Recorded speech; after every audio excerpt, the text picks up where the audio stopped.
코로나19의 발원지인 우한시의 봉쇄가 풀리면서 중국 내 2차 감염 확산에 대한 우려가 나오고 있습니다.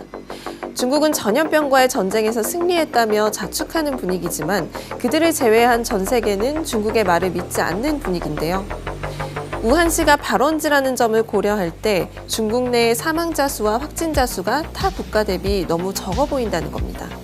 블룸버그 통신과 페남포스트의 보도에 따르면 중국이 발표한 코로나19로 인한 사망 통계는 실제의 10%에 불과하다는 주장이 나왔다고 합니다.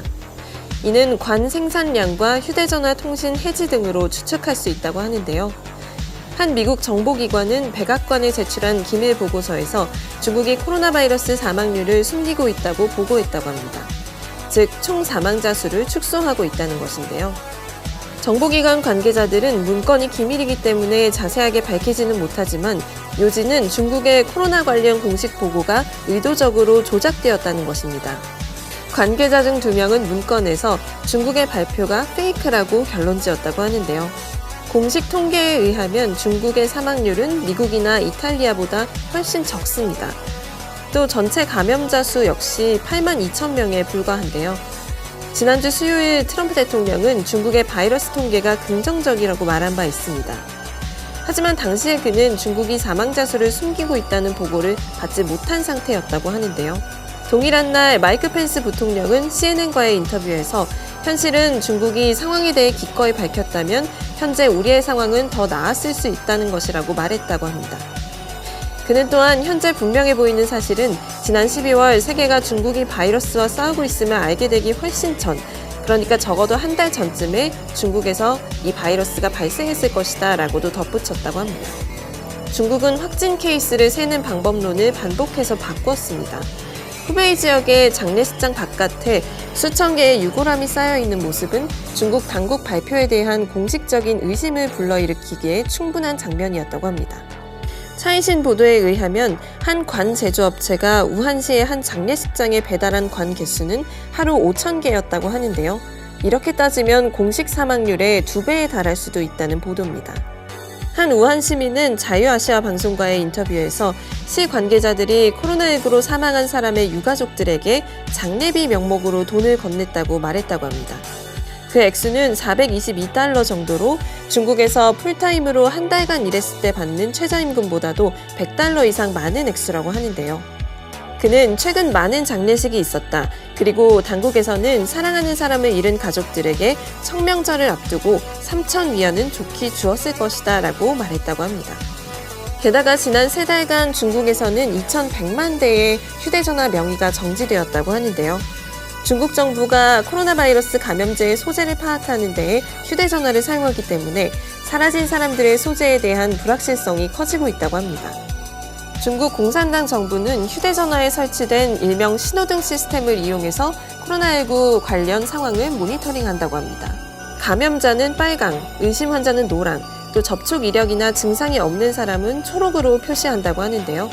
그런데 현재는 이 색깔을 알 수 없는 수백만 개의 정체불명의 케이스가 발생하고 있다고 합니다. 2010년 이후 각 통신 계정은 개개인에게 속해 있으며 당국의 얼굴 인식을 등록해야 합니다. 여기에서 초록으로 표시된 사람들만이 이동을 허가받는 것이죠. 빨강이나 노랑일 경우 14일간 강제적으로 자가격리를 해야 하며 집 밖으로 나가는 것은 허용되지 않습니다. GPS로 인해 감염자 및 의심 환자들이 어디에 있는지 또 위험 지역이 어디인지도 알 수 있다고 하는데요. 하지만 에포크타임즈에 따르면 이렇게 수백만 명의 이용자들이 사라지면서 현존하는 추적 시스템은 위기에 처했다고 합니다.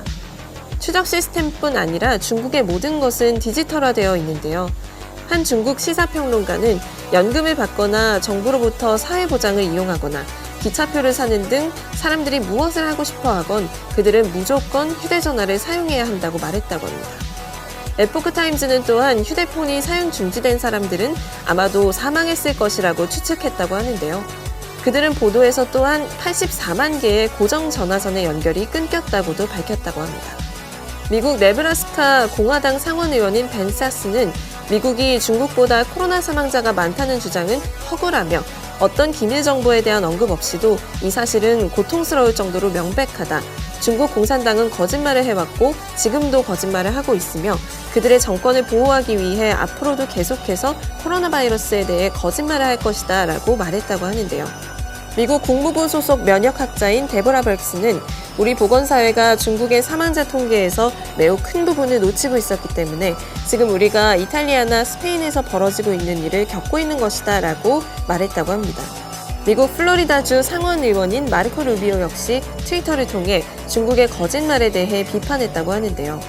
중국은 이에 대해 즉각 반박했습니다.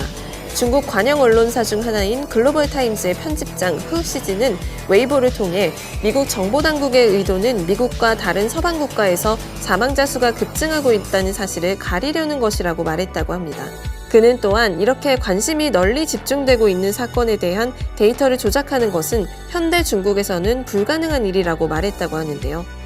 중국은 후베이성 외 다른 지역에서 의료 인력과 장비를 보냄으로써 후베이성에서의 사망자 수를 줄이려고 노력했다고도 덧붙였다고 합니다.